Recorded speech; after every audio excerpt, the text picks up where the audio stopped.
Fala galera, Yuri Valens aqui e no vídeo de hoje eu vou mostrar para vocês o cuidado que precisa ter ao investir em fundos de recebíveis imobiliários. Ficou curioso? Então venha saber.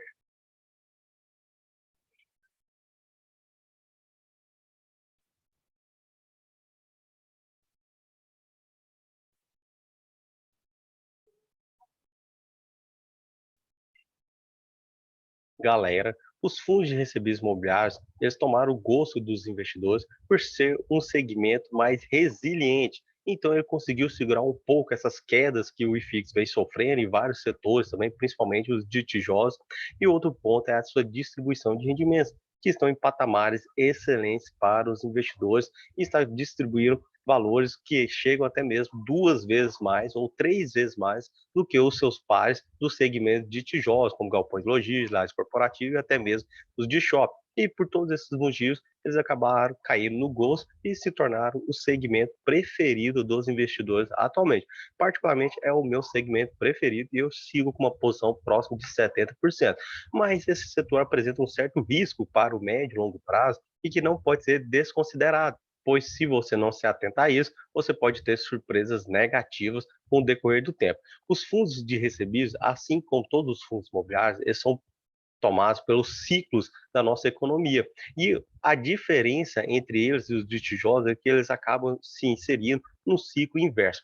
Enquanto o aumento da Selic, o aumento da inflação, e às vezes os fundos de tijolos acabam caindo, né, eles possuem sua desvalorização no mercado secundário, porque a renda fixa começa a ficar mais atrativa, isso atrai o investidor e é inegavelmente que atrai. Igual eu vou mostrar aqui para vocês, que a maioria dos investidores hoje de fundos imobiliários, além de ser pessoas físicas, eles migraram da renda fixa para o segmento devido àquela queda da Selic. E agora que a Selic voltou a subir, eles estão fazendo a regressão para aquela modalidade de investimento que possui uma certa segurança. Né? Alguns possuem garantias do FGC e eles não sofrem essa marcação a mercado que você vê em tempo real. Para mostrar isso, eu vou compartilhar minha tela para mostrar um relatório divulgado pela B3, inclusive mostrar também como que funciona essa taxa de juros. Galera, aqui está minha tela com vocês, esse é o boletim mensal divulgado pela B3 sobre os fundos imobiliários. E o que chama atenção a princípio é a quantidade de fundos que cresceu desde 2017 para cá, praticamente dobrou a quantidade existente. Lembrem que os fundos imobiliários precisam ser registrados na CVM, mas nem todos são negociados abertos no mercado. E os que estão em negociação na B3 seriam algo próximo de 374, praticamente metade do total registrado lá na CVM.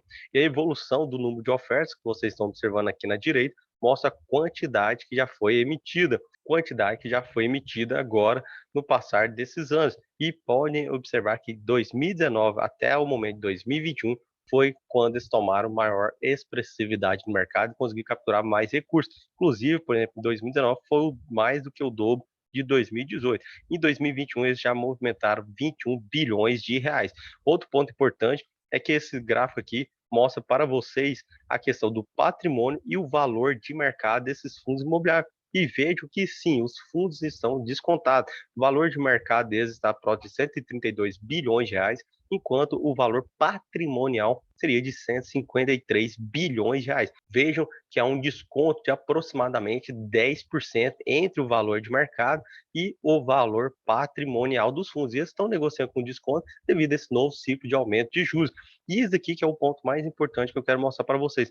Olha a quantidade de investidores que surgiram nos últimos 3 anos, principalmente em 2019, na qual aquele ano fez com que ingressasse mais do que três vezes o ano de 2018. E isso daqui tem relação direta com a Selic. Em 2019, o Copom começou a baixar a Selic, que estava em 6,5%, e foi diminuindo até chegar à sua mínima histórica, que foi em 2020, que foi a 2%. E vejo que isso também incentivou e acelerou o ingresso de novos investidores. Inclusive, nesse ano, foi feita essa manutenção, porque a Selic, ainda no início do ano, ela começou a avançar, mas ainda estava tímida.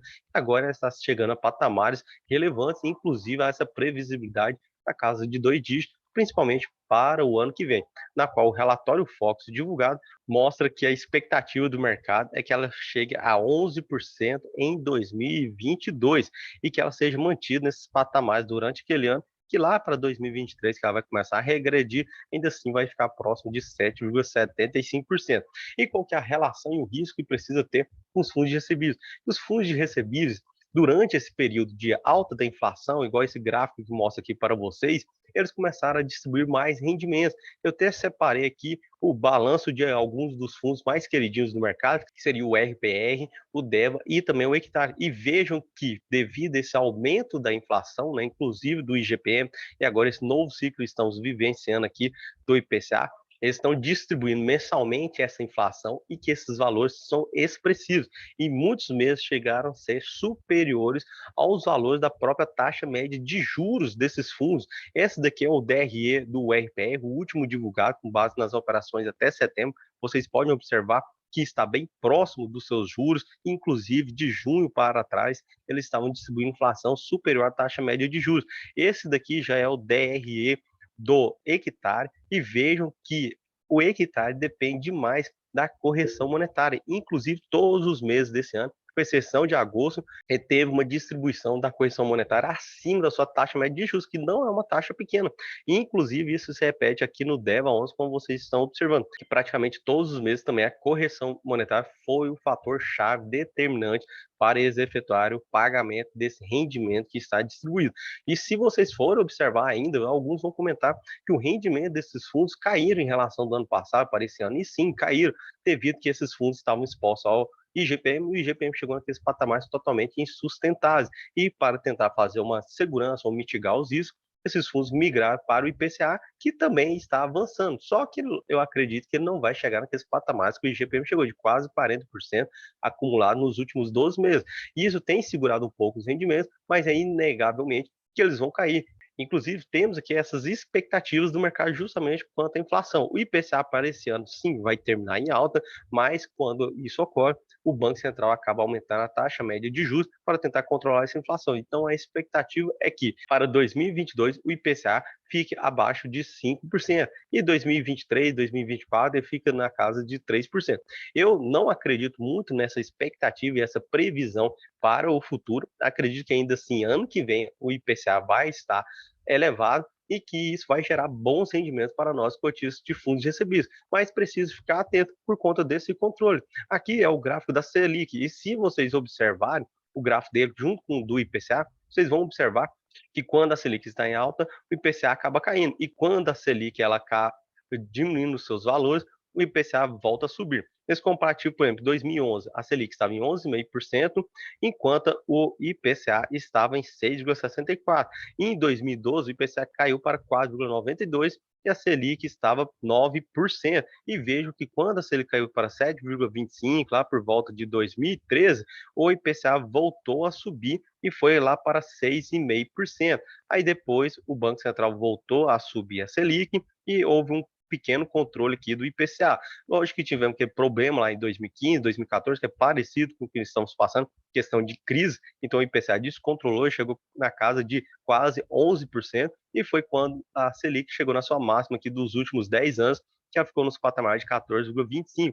E vejo que depois de fazer a manutenção dela por muito tempo, o IPCA começou a cair. Logo em 2016, ele já começou a regredir paulatinamente, até chegar à sua mínima em 2017, enquanto a Selic ela só foi cair de forma bem expressiva em 2018, que ela chegou no patamar de 6,5%.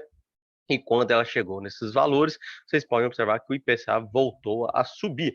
E o Banco Central, agora vendo esse movimento, ano passado eles fizeram aquela tática de colocar juros reais negativos de 2% para tentar incentivar a economia devido à crise que estavam passando, tentar incentivar também a tomada de crédito e crédito barato para fazer a manutenção da renda das pessoas e das empresas. Acabou que ocorreu que o IPCA voltou a subir. Esse ano ele está mais descontrolado, essa inflação acumulada. E o Banco Central, uma nova tentativa de controle, está aumentando, só que vocês podem observar que ele está bem atrás do IPCA. Enquanto a Selic está em 7,75%, o IPCA está acumulado em 10,67%. E não para por aí. Como vindo aqui no relatório, a expectativa deles é que vai terminar próximo de 2 dígitos. Eu acredito que vai terminar em 2 dígitos desse ano corrente que estamos passando. E a Selic, a previsão deles aumentaram mais ainda. Lembro que no início do ano era algo próximo de 6,5% para esse ano de 2021, e vejam que já está em 9,25%. Inclusive, para a próxima reunião, o Copom antecipou e falou que vai subir pelo menos 1,5%, que chegaria nessa taxa de 9,25%. Mas alguns estão mencionando que pode ser que ele aumente um percentual a mais, igual foi na reunião passada. E isso tem impacto direto nos fundos de recebíveis imobiliários? Sim, possui esse impacto direto devido à questão da sua distribuição, como eu mostrei para vocês. Atualmente, os fundos de recebíveis imobiliários estão distribuindo valores superiores ao mercado. Isso que tem segurado as pontas deles e ter feito o setor ficar mais resiliente. Como vocês estão observando aqui na tela, vejam o tamanho da distribuição do dividend yield projetado com base no anúncio dos rendimentos do mês passado. Eles estão entregando alta renda ainda para os seus investidores. A maioria dos fundos já estão superior a 10% de retorno, se for observar o dividend yield com base no preço de mercado e o último rendimento anunciado barra pago por esses fundos imobiliários. E vejam que eles ainda não estão tão descontados igual os outros fundos de outros segmentos, principalmente de lajes corporativa que tem sofrido, e agora os galpões hoje também caíram muito, se formos observar esse horizonte dos últimos 12 meses, como o XPLG, que estava R$ 130, o Vinci Logística estava R$ 130 ano passado, nesse mesmo período,